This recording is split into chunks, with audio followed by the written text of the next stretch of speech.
Festival. Anyone been to that one? Ben Mazel and Yippies coordinated an annual festival back in the Midwest. And so in 1986, I went to the festival. Well, Ronald Reagan became president shortly after that, decided he was going to squash out all the smoke-ins, if you can imagine. They'd been going on ever since the Yippies and Dennis Perone, Ben Mazel, and other people started the smoke-ins. They'd been going on forever. Well, what happened to me is 27 years ago, when Ronald Reagan said he was going to come and crush out all the smoke-ins.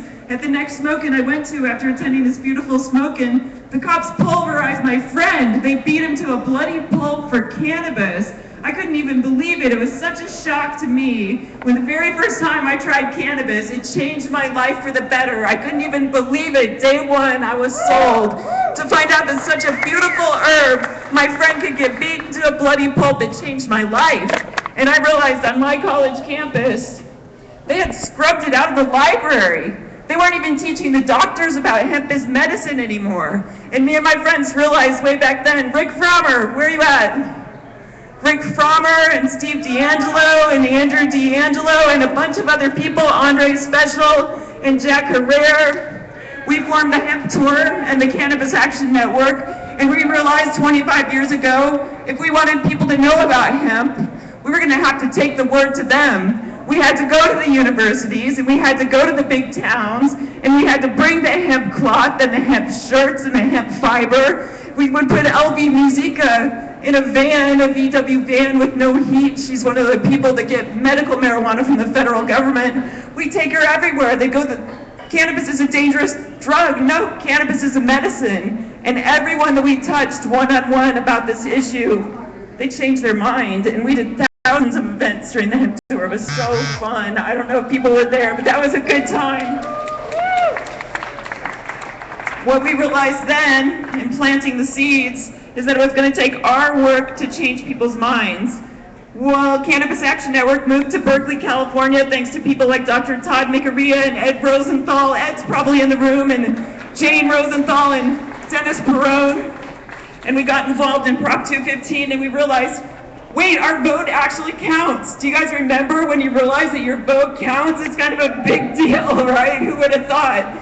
And so we won Prop 215, and then you know what? We did a local initiative. We lost by 199 votes, and we demanded a recount. How fun is that? And we won our recount. And then once the city council in San Jose passed a really bad law, so we did a referendum, and we won the referendum, affirming that, yeah, there's a system of checks and balances in this country, but you know who's really in charge? It's not the president or the Congress or the courts, it's the people, and it's us, but only if we exercise our rights. We found out in Berkeley, California, the voters had passed a law making cannabis legal, but guess what? When we pass the laws, the government doesn't implement the laws for us. We have to implement the laws ourselves. So we opened a Dutch-style coffee shop in Berkeley, California back in 1997. So much fun, oh my God. But you know what we realized? If we were gonna succeed, we had to be good neighbors. And we had to be sensible cannabis users. And we had to know our rights because the police were coming after us every turn. And in fact, shortly after that, you know, our coffee shop did get busted. But we fought the case, and we found out the police lied on the search warrant. So we won the case, and we sued the police, and we won that. Because the people are in charge of this democracy. Woo! Hemp, hemp, hooray! And then we started the Berkeley Patients Group with Jim McClelland, who didn't make it this far with us. Jim passed on a few years ago, because we needed to get the patients off the battlefield, and we needed to get medical cannabis to the people that needed it. So Jim was a master grower, and we built Berkeley Patients Group on one principle, which you all know, the best darn cannabis that you could get on the planet. That's what this is about. So Berkeley Patients Group. And I won't keep going on, but shortly after that, our friend Jimmy got busted by the DEA. And I'll tell you what, back then, this is the late 90s, we weren't very sophisticated, and we didn't know our rights, and we didn't know when the police came that we had to say the magic words, I choose to remain silent and I want to see my lawyer. We didn't know how to say it, and we didn't know how to say I do not consent to this search. And they took down Jimmy, they put an agent here and an agent here, and they said, we're gonna take you to jail for life. He was 60. We're gonna take your wife to jail. It was crazy. And Jimmy didn't know, and he snitched on Ed Rosenthal. Do you guys remember that?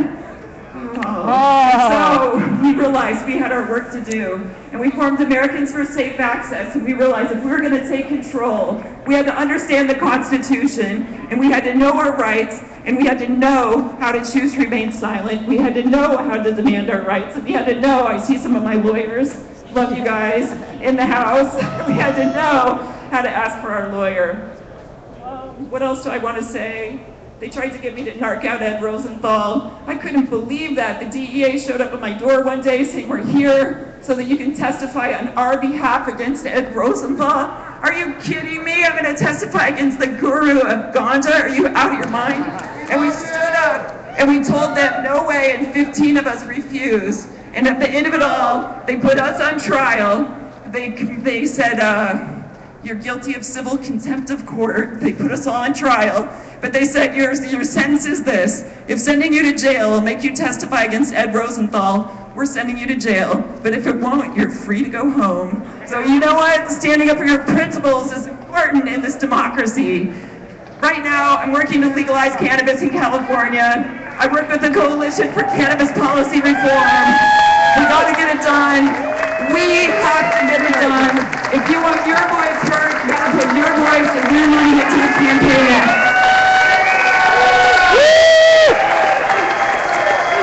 You can find us at legalizecalifornia.org. The last thing I'll say before I go is that Jack Herrera inspired me. Hemp can save the planet. Let's remember that this is a peace movement. This is a movement of love, and that we're here to save the planet. And let's fulfill our original mission of 25, 27, 30, 40 years. Save the planet with cannabis. I love you all. Thank you so much. We love you, Debbie! Debbie Goldsberry, she's awesome. We film her, give her the word. Just sit here. Everybody wants to take a picture of you getting a Lifetime Achievement Award. This is Rick Farmer from Harborside and Leavenworth presenting